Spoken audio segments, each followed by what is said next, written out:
د پاکستان طلب عملیه ټلویزیون د 12 بجو خبري ټولګه ته اخر خلاص نن دوشنبه د تلی یا میزان 28مه چې د اکتوبر میاشتې شل منټې سره برابر ده. په پیل کې د مهمو خبرونو سر ټکی.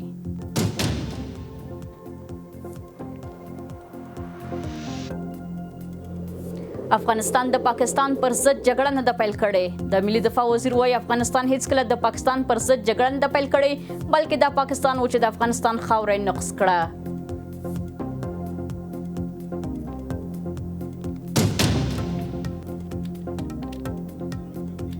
د ټاپي پروژې د چارو پر چټکوالي ټینګار. نن به ملا عبدالغني برادر او د ترکمنستان ملي رهبر د ټاپي پروژې له عملي چارو لیدنه وکړي.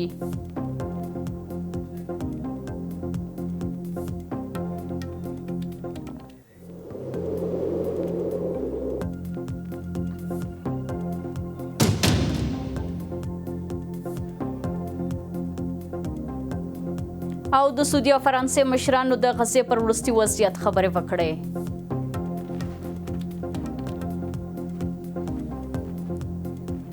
اوس هم بشپړ خبرونه. د افغانستان ملي دفاع وزیر مولوي محمد یعقوب مجاهد ویلي که پاکستان د دوحې د اوربند تړون ژمنې ماتې کړي ستونزې به بیا راولاړې شي. نوموړي ټینګار کړی چې د اوربند د دواړو هیوادونو لپاره د سولې نوی فرصت دی او شخړې باید د خبرو له لارې حل شي. ښاغلي مجاهد ویلي دواړه هیوادونه به د تړون له مخې د یو بل د خاورې حاکمیت ته درناوی کوي او دښمنه کړنې به نه ترسره کوي. نوموړي زیاته کړه افغان ځواکونو یوازې دفاعي اقدام ترسره کړی او افغانستان هیڅ وسلوالې ډلې ته اجازه نه ورکوي چې د پاکستان پر ضد له افغان خاورې بریدونه وکړي. ښاغلي مجاهد د هند په اړه د پاکستان تورونه بې اساسه وبلل او ویل افغانستان د هند په ګډون له ټولو هیوادونو سره د متقابلو ګټو پر بنسټ اړیکې غواړي. د دفاع وزیر الجزیرې شبکې سره په یو مرکه کې ویلي که پاکستان د تړون ژمنې ماتې کړي ستونزې به بیا راولاړې شي. هغه ټینګار وکړ چې دا اوربند د دوړو هیوادونو لپاره د سولې یو نوی فرصت دی او ستونزې باید د خبرو له لارې حل شي نه د جګړې له لارې. هغه ټینګار کړی چې د تړون له مخې به دواړه هیوادونه خپل شخړې د خبرو له لارې حل او اوربند به عملي شي. په دې توافقنامه کې دا راغلي دي چې دواړه هیوادونه به په تړون کې راغلي چې دواړه هیوادونه به خپل شخړې د خبرو او تفاهم له لارې حلوي. یو بشپړ اوربند به نافذ وي او دواړه لوري به یو د بل د خاورې حاکمیت ته درناوی کوي. دواړه هیوادونه به د یو بل پر وړاندې دښمنانه کړنې نه ترسره کوي او نه به بریدونه کوي. في الاتفاق مجاهد همدارا زیاتوي پاکستاني پوځیانو پر افغانستان لومړی برید وکړ او دوی دفاعي ځواب ورکړی.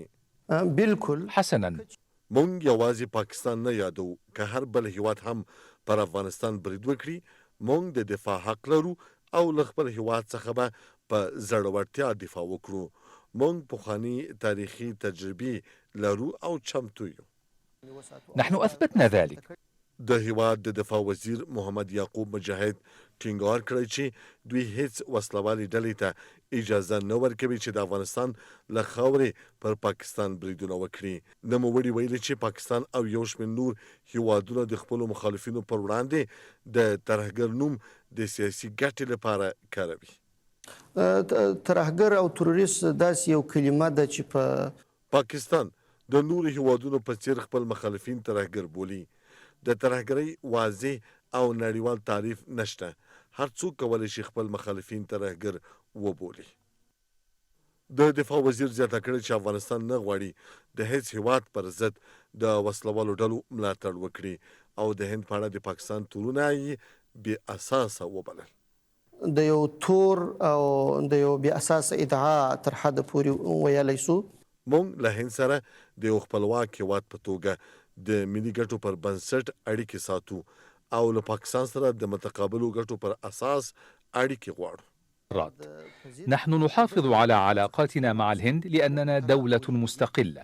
دغه څرګندونې په داسې حال کې کیږي چې تازه د افغانستان او پاکستان ترمنځ د اوربند تړون د قطر او ترکیې په منځګړیتوب په دوحه کې لاسلیک شو او د دواړو هیوادونو د اړیکو د ښه والي لپاره یو مهم ګام بلل کیږي. د ریاست الوزرا اقتصادي معاونیت اعلان کړی چې ټاکل شوی نن د ریاست الوزرا اقتصادي مرستیال ملا عبدالغني برادر اخوند او د ترکمنستان ملي رهبر قربان قلی بردي محمدوف د افغانستان په خاوره کې د ټاپي پروژې له عملي چارو لیدنه وکړې. د اقتصادي معاونیت پر وینا دا کتنه د ټاپي ستر انرژي پروژې د عملي کار د ارزونې او د دواړو هیوادونو ترمنځ د اقتصادي همکارۍ د پیاوړتیا په موخه ترسره کیږي. ټاپي پروژه چې له ترکمنستان، افغانستان، پاکستان او هند تیریږي د سیمې د انرژي او اقتصادي نښلونې لپاره یو مهمه ستراتیژیکه پروژه بلل کیږي.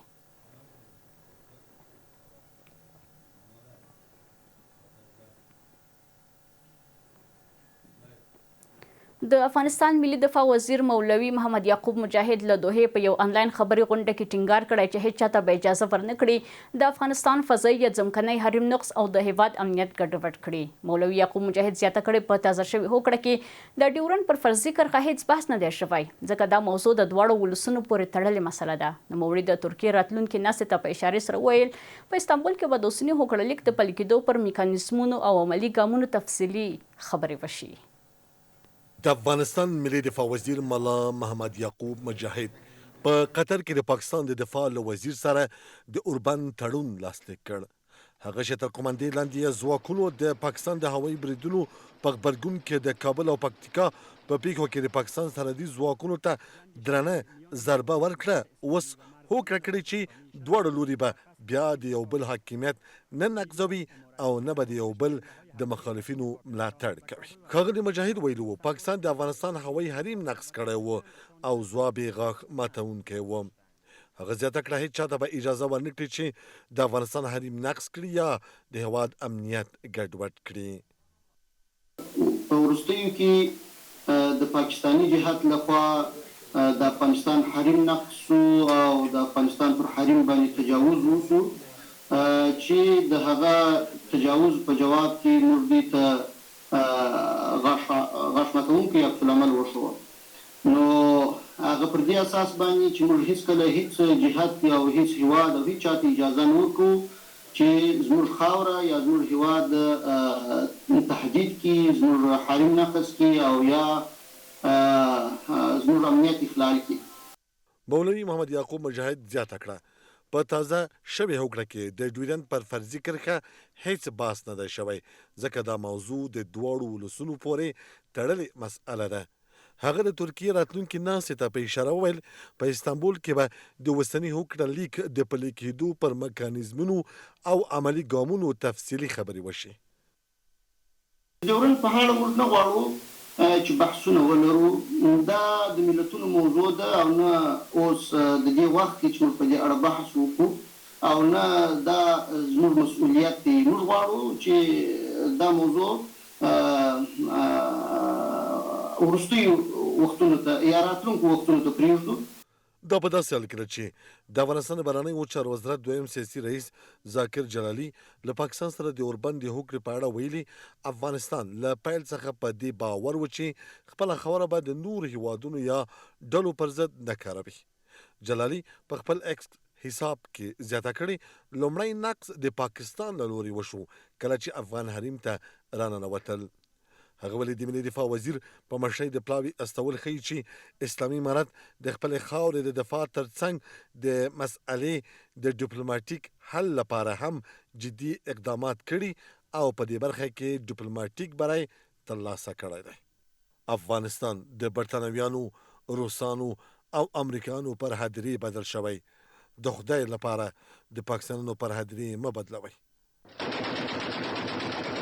د کابل او اسلام آباد ترمنځ د اوربند په هوکړه کې دواړو لورو منله چې سولې، متقابل درناوي او ښه ګاونډیتوب ته ژمن پاتې شي او د یو بل پر ضد هیڅ دښمنانه اقدام ونه کړي. همدارنګه دغو ډلو له ملاتړ څخه ډډه وکړي چې د پاکستان د حکومت پر ضد فعالیت کوي. ایران، ترکیه او قطر د دې هوکړې هرکلی کړی او د سیمې د ثبات لپاره اغیزمن ګام بللی دی. سعودي عربستان د افغانستان او پاکستان ترمنځ د اوربند له هوکړې هرکلی کړی دی چې دا تړون د دواړو هیوادونو تر سختو نښتو وروسته د قطر او ترکیې په منځګړیتوب په دوحه کې وروستی شو. د سعودي عربستان د بهرنیو چارو وزارت په یو اعلامیه کې ویلي د هیواد د بیړني اوربند د لاسلیک او د دایمي سولې او ثبات د ټینګښت لپاره د میکانیزم د رامنځته کولو ملاتړ کوي.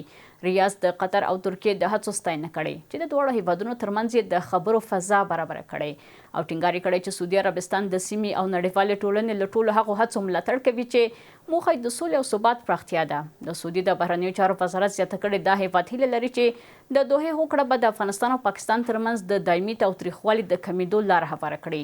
له بل خوا د قطر د بهرنیو چارو وزارت ویلي د دواړو هیوادونو استازو د دوحې او انقرې په منځګړیتوب د خبرو اترو وروسته پر بیړني اوربند سلا شوي او ټاکل شوي چې د دې هوکړې د دوام او پلي کېدو د تضمین لپاره تعقیبي ناستې ډېر ژر په ترکیه کې ترسره شي.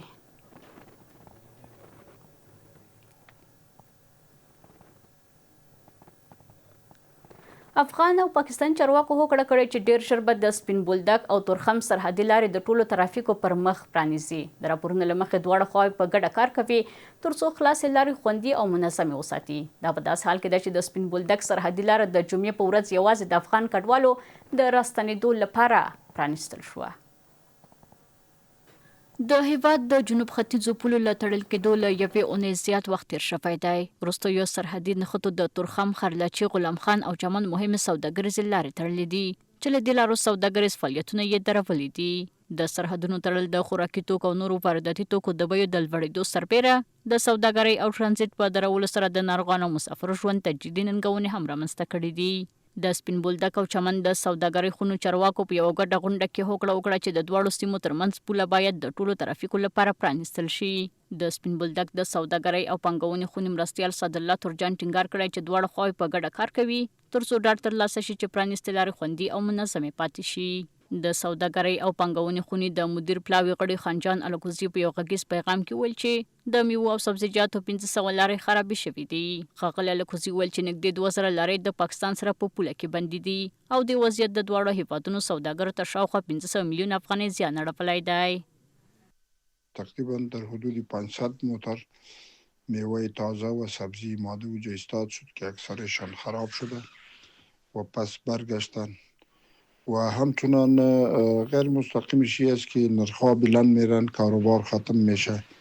50% نرخ انگور و نرخ سیب در بازار پایین آمده و این خودش به باغدار و به مستهلک و برای کلشان به دریور نقص است. بنان ترجیح میدیم که حکومت به خاطر تغییر پالیسی صادرات چندین سرحداتی که ما داریم از آن فرصت ها استفاده نماید و هر سرحد متمرکز بر یک محصولات تنظیم کند. مثلا سرحد زغال سنگ ما مکمل جداگانه از نباتات باشه، زراعتی باشه، یا سایر محصولات دیگری که ما از طریق پاکستان ترانزیت به کشورهای دیگر داریم باید سرحدهای متمرکز یا مختلف ایجاد گردد که د ګاونډي هیواد پاکستان ته د ټولو لارو تړل هم د راستنېدونکو لپاره جدي ستونزې رامنځته کړي دي. راپورونه ښایي چې د پولې بلې غاړې ته انتظار کوونکي کډوال د پاکستاني پولیسو لخوا ناوړه چلند سره مخ شوي دي. 2 ورځې وړاندې د سپین بولدک لاره یوازې د سلګونو افغان کډوالو د راستنېدو لپاره پرانیستل شوه. په ورته وخت کې د خیبر پښتونخوا نوي اعلی وزیر سهیل افریدي وویل چې تر دې دمه له دې ایالت 800,000 افغان کډوال راستنه شوي او د غیر راجستر شویو کډوالو د راستنېدو پروسه ګړندۍ کیږي.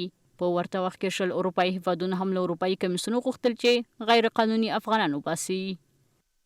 خواست ما از سازمان‌های بین‌المللی ملل متحد این است که در این موضوع باید ورود پیدا بکند و این مسئله را باید سیاسی نکند. اون تنش‌های دو کشور باید طبق قوانین داخلی و قوانین بین‌المللی باید به اون موضوع خودشون رسیدگی بکنند.